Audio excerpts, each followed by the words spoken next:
Right, Megan has a few things she would like to talk about. Most of them involve the Berlin Education Department's pandemic response, which some people would argue has been a little bit on the erratic side. The combined force of Captain Morgan and Cola and oatmeal cookies slow her down only marginally, so sit back, crack open a Megacan, and don't mention Sandra Schchch.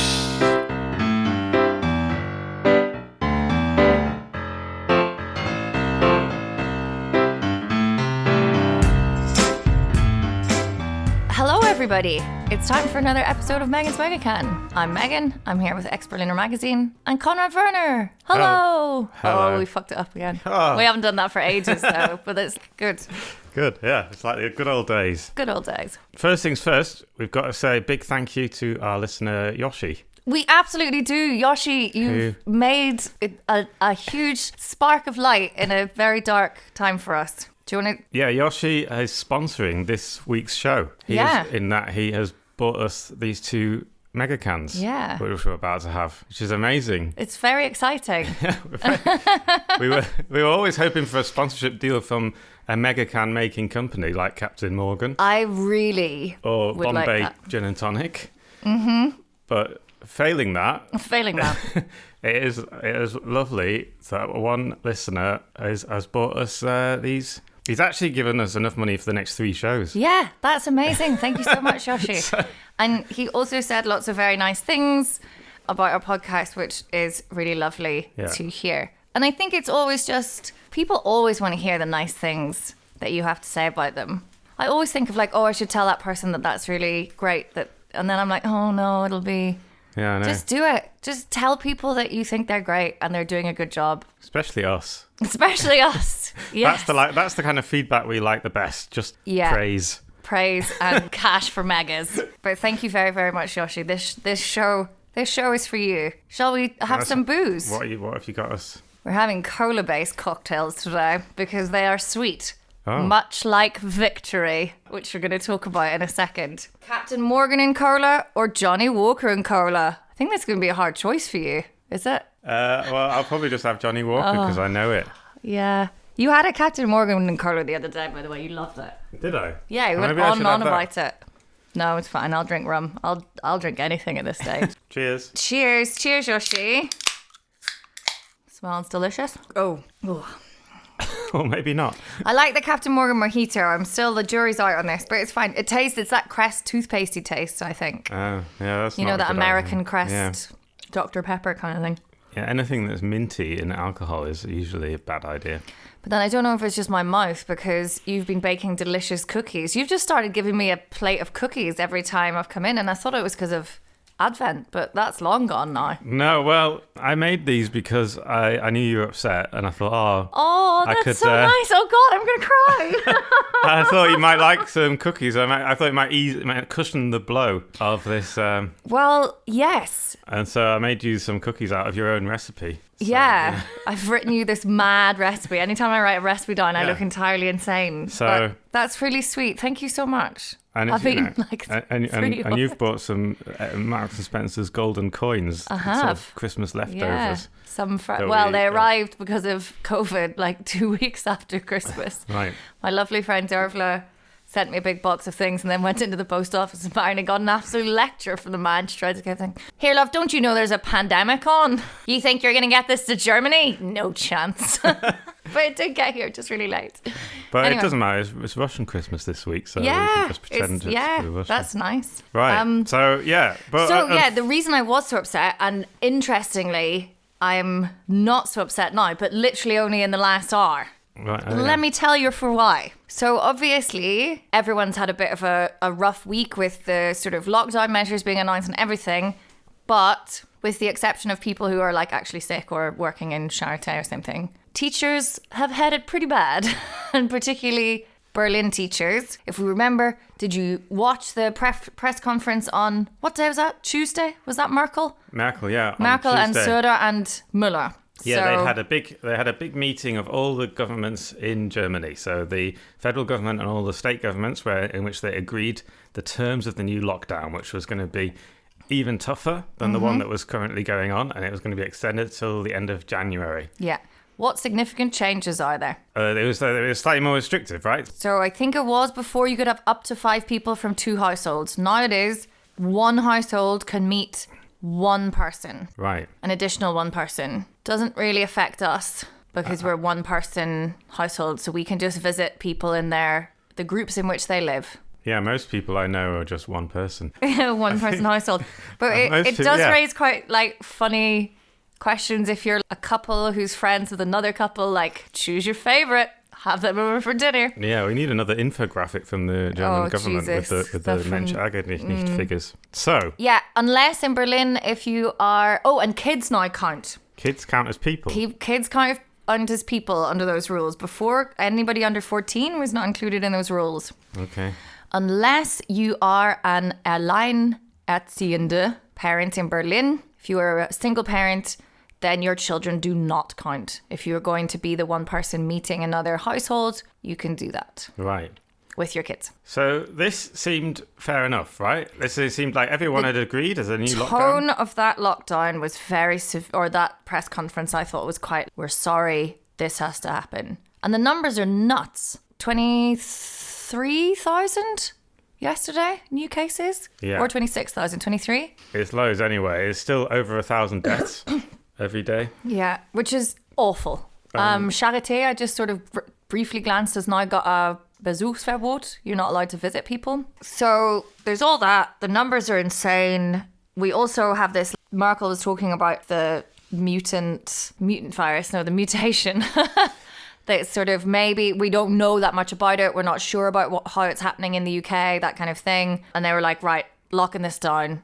Schools, Kitas, everything. But of course, education is not a federal thing. So all the Bundesländer have the right to then do what they want. And quite a lot of them have. I did look at it on Wednesday. I'm not sure if that's changed, but quite a few ones are bringing in some classes. And particularly they're talking about the Abschlussklasse, so the exam classes. So kids that have got big exams at the end of this year. Because we couldn't cancel them like they do in the UK because the world would stop spinning on its axis. That's fine. Berlin then goes away and they chat on Wednesday and we're all kind of like, I wonder what's going to happen. Maybe they'll bring in the exam classes 2 times a week or something. That's sort of some of the rules that they put out in May. You know, you have to bring classes in for at least 2 hours a week or 2 days a week or something. And then they come out of that and Berlin, the Senat, despite the fact that Michael Müller, the mayor of Berlin, was lockdown means lockdown or whatever he said going into that meeting, he was really like, no, really taking the kind of Söder Merkel line of lock it down, the fucking numbers, the mutant from England. They come out on Wednesday and their plan, starting Monday the 11th, so this coming Monday, was to, by the end of January, by the end of this lockdown, to have in some form all classes from grade 1 to the end of school in some capacity apart from grade 7 and 8. That was it. They just like that. All of them had to So come they in. said That's they all kind the of had classes. staggered it and they said it would be Wechselunterricht, but that was the plan starting Monday. And it has definitely been for me it was such a shock. Just the absolute lowest point of the pandemic to date so far. I have not cried that much yet. And I think that was shared by so many teachers, both in my own personal like WhatsApp groups and Telegram groups and also on Twitter. We couldn't believe it. And Berlin is the only state that has gone this far. Was going to be the only state that's gone this far. As far as I don't know. So I don't know whether I'm just not hearing media about it. I can really kind of only speak for Berlin at the moment. But from what I saw from the plans on Wednesday, yes. And it's really mad, isn't it? It's just really mad. Why is this happening? Like, why? All the other... Because I know that Hamburg, which is a comparable state, it's also a city, they had already said before the end of the last lockdown that they were going to extend it regardless of what was decided. Like, they had already decided that the schools were going to stay closed. This is... Right. And I think this was interesting because Then, of course, what's happened is everyone kicked off. Like, obviously, teachers and the unions and everyone have been kicking off, particularly in places like Berlin, where there are huge issues with the school system, with the education system. We've been kicking off for ages, but it was really, really people just saying absolutely not. So I can fill in some background here. So we're talking about the Bildungssenatorin, the education minister, Sandra Schchch.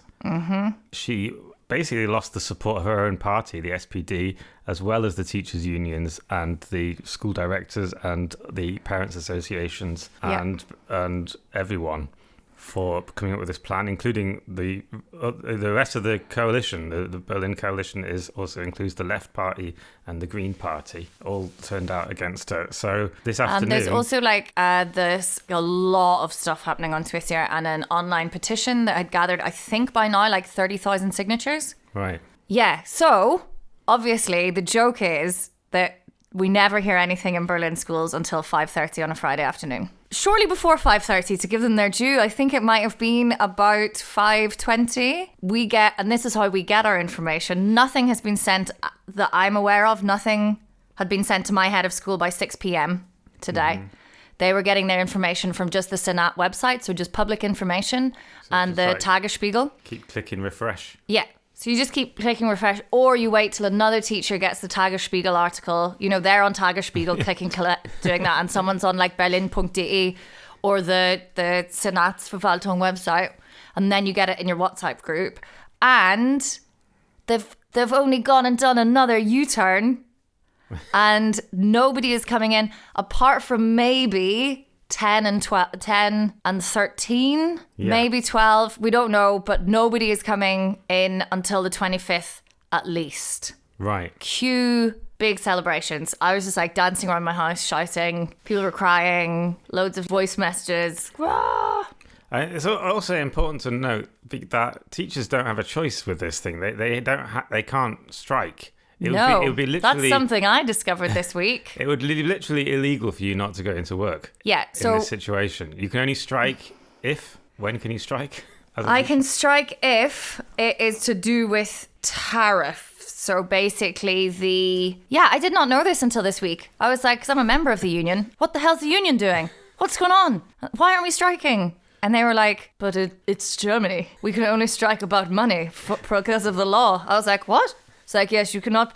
It's not a political strike. It's a working conditions strike. We can strike to do with tariff. Right. How much they pay us, basically. Yeah, but not if you might die. No, apparently not. To say that I was angry and that other teachers were angry on Wednesday is an understatement. There was a seething rage, and I think this is why everyone has just had to reverse this decision because, and I also want to say it wasn't just kind of the politicians and the teachers and stuff. A lot of schools, including mine. So just before we got this information, and I think quite a few schools have done this, have basically the school leadership at the risk of their own jobs kind of said, no, we're not doing this. We're keeping our staff and we're keeping our students home next week at least. Okay. So we were told everyone's staying online. We'll give you further information. And then 5:20 on Friday rolls around and the Tagesspiegel comes out and they're they're going to reverse it. Yes. And I think there's 3 major reasons that teachers, that this was so, it's hard to put into words how upsetting that was. And the first thing is, of course, timing. This time, possibly the worst point in the pandemic to date. And we don't know the numbers from Christmas. We don't know what's happening. Yeah, the tracking seems to be insane. We've got this new strain coming in and they just kind of want to send us in anyway and say, yeah, but keep the hygiene measures. And if I hear any more people who do not work in classrooms talking to me about hygiene measures, first of all, we've had our lovely guest Mareike on here talking about what the situation is like in a lot of Berlin schools. They don't have decent running water or hot water or soap.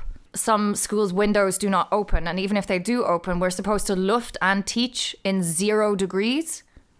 -1 feels like -2 it was the other day in the middle of the day. And also their kids. I even work with the older kids and we can mask and everything, and then you look over and 2 year 9 boys are just sharing a sandwich.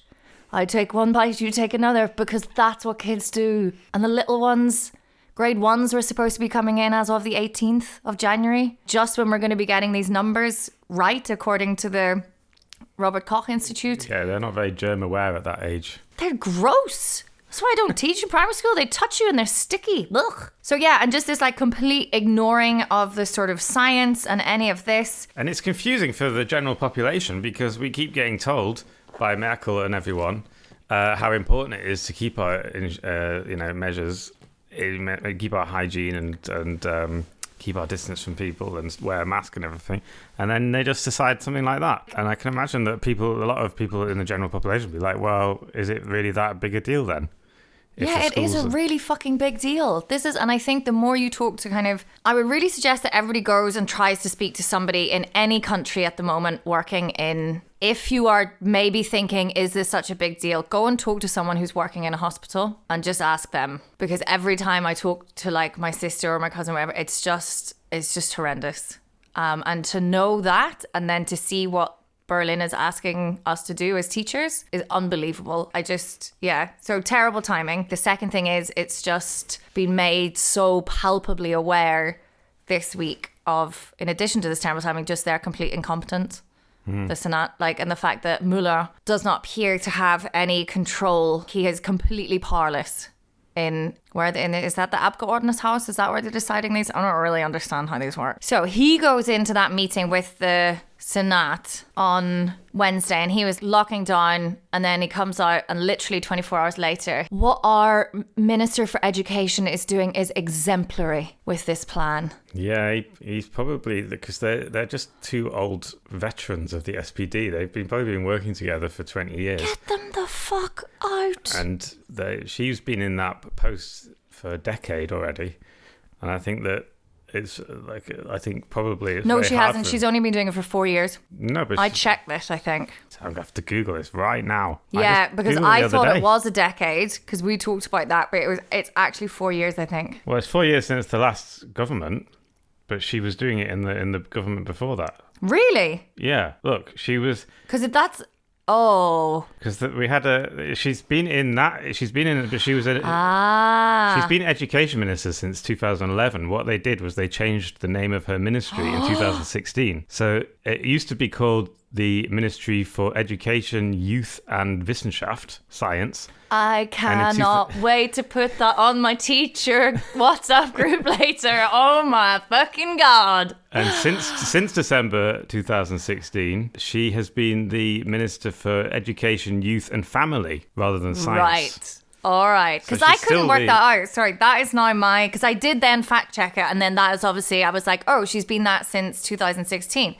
But that's just fucking changing the names of things.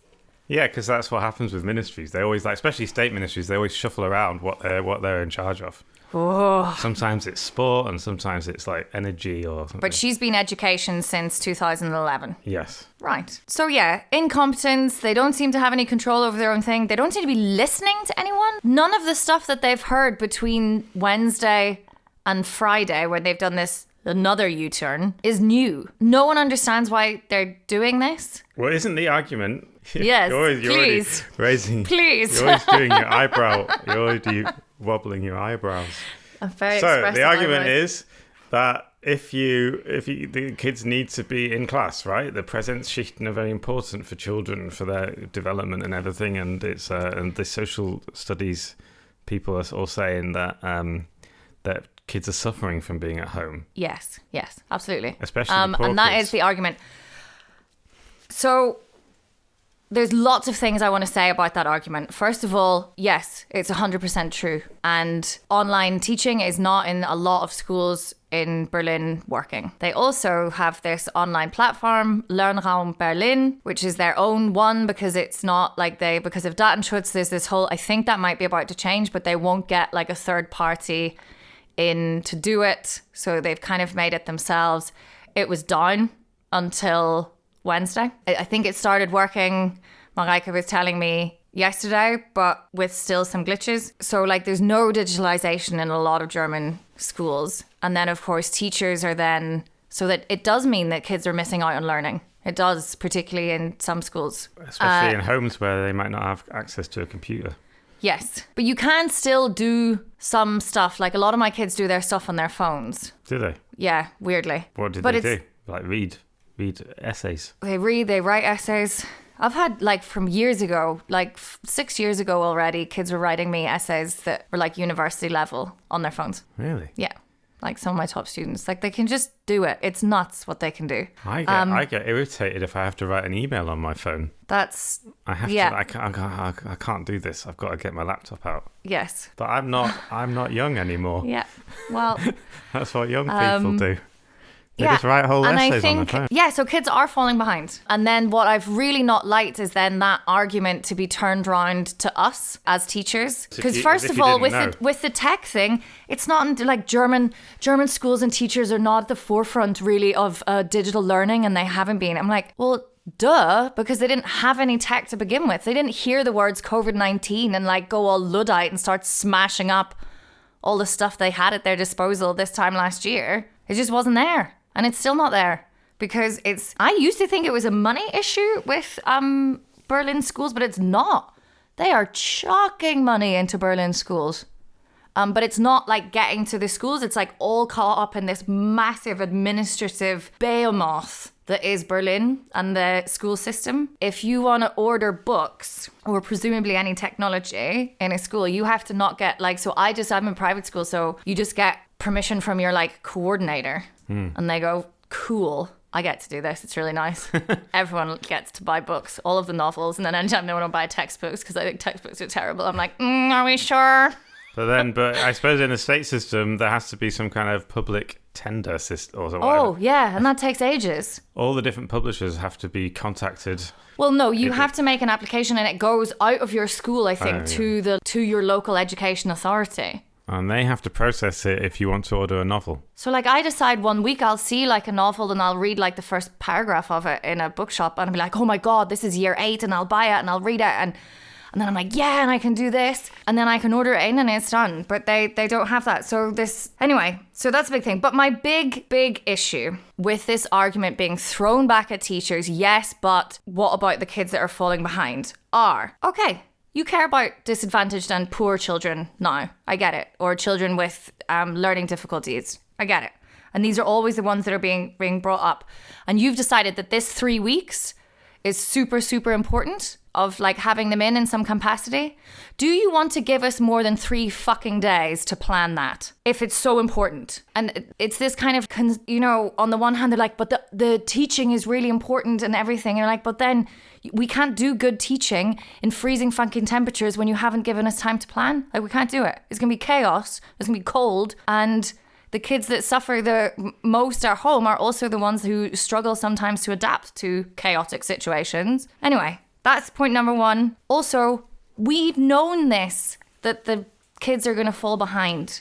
We know it. We're the first people who said it when we went into lockdown. Like colleagues going, oh shit, this is really going to disadvantage the ones who are already behind. And that has happened. We know this. Like that is just, but we are not this one-stop shop for, and it's really becoming this thing of, it's not actually about the teaching, it's about, and they're saying, look, violence against children and women has really increased and this is really bad to have the schools closed and stuff. We're not supposed to be, schools are not supposed to be your sopping up ground for the huge amount of social problems that exist. So that when suddenly one parent is now out of work, you've got domestic violence and schools are supposed to be a refuge for that. That's not how they're supposed to work. It's how they do work. And it's also because like all the social workers and stuff that would usually be working with these families are not because of COVID. So again, that's falling to schools. We've known about all this all the time and it's awful. I don't think that we should have to risk our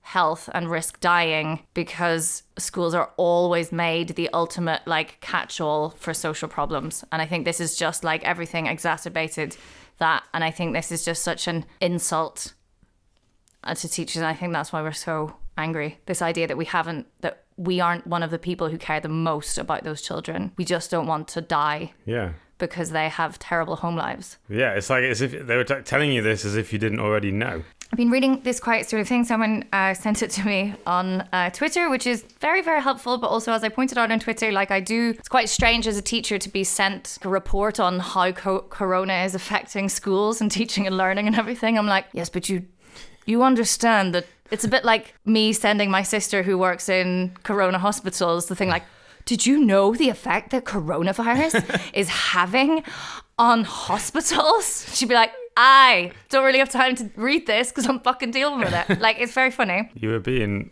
government-splained too. Is that the word? I think, well, someone has explained something to me. But, yeah, and their tagline under the scientific, like, whatever, what is it? I've got it up here, actually. Oh, I've lost it. Bloody hell. You know, school in Corona times, like an investigative thing. And the sort of tagline is a quote from a student which says, I'm slowly starting to miss school.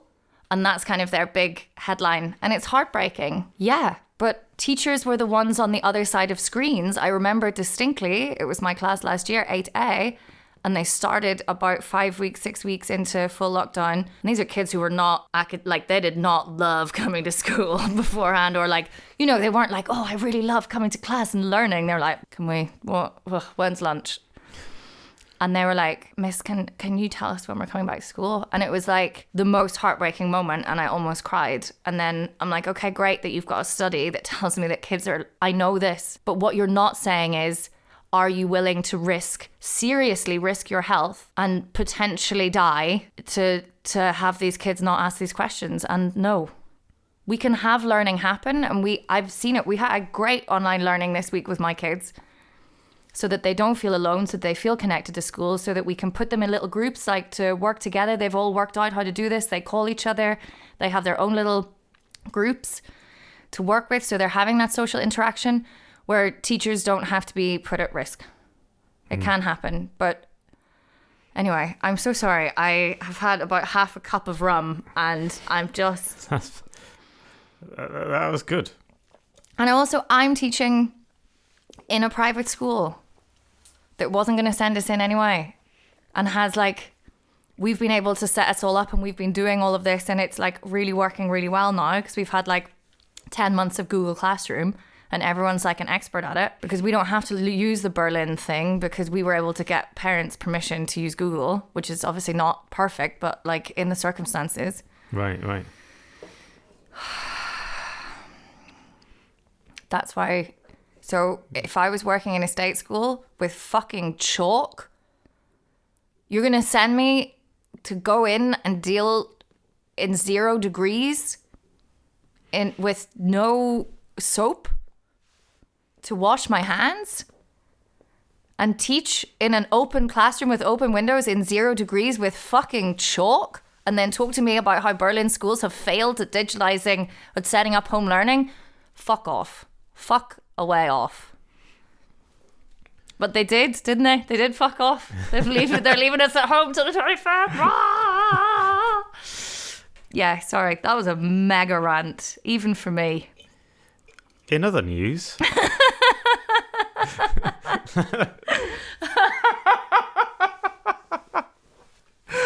Oh God, yeah. Other news. Oh, sorry. Can I just say one thing? Okay. It's all fine. Keep going. I do think, and now a lot of teachers are really happy because we're not being sent in. So it's great. If you are a school leader who stand up for what you believe is right. Sign those petitions. Get on Twitter. Get angry. It does work. Yeah, it does. Power to the people. It is actually, if there's one thing we've learned in the last, in general in the last 4 years, that political engagement does work, in fact, and going out on the street and campaigning. Hard to believe, but it does pay. Yeah. Not to be completely cynical about everything. I don't really have anything to add, except you can get there's a certain website, or it might just be a Twitter account, where you can get an update every day on how many more people have been vaccinated in Germany. That sounds like fun. And it's it's in the form of a barcode. Not a barcode. What am I thinking of? One of those bars that an upload bar or a download bar. Oh, Yes, I know what you mean. German, so there's 84 million people in Germany, and then you get a little update on, and you can watch That's great. It's a bit like watching something download on the German internet. Yes, or like when you were like getting a song on Napster. Yeah, maybe a whole album on Napster. Yeah. So you can have a look at that, and it makes you feel a little bit better every day because a few more thousand people have been vaccinated or have got their first dose at least. Brilliant. And the EU has obviously there's been a lot of talk about how many of these vaccinations have been ordered, when they were ordered. A lot of criticism, especially of the EU, because the EU is adamant that it was going to happen over the whole of the continent at the same time. Otherwise, no point in doing it.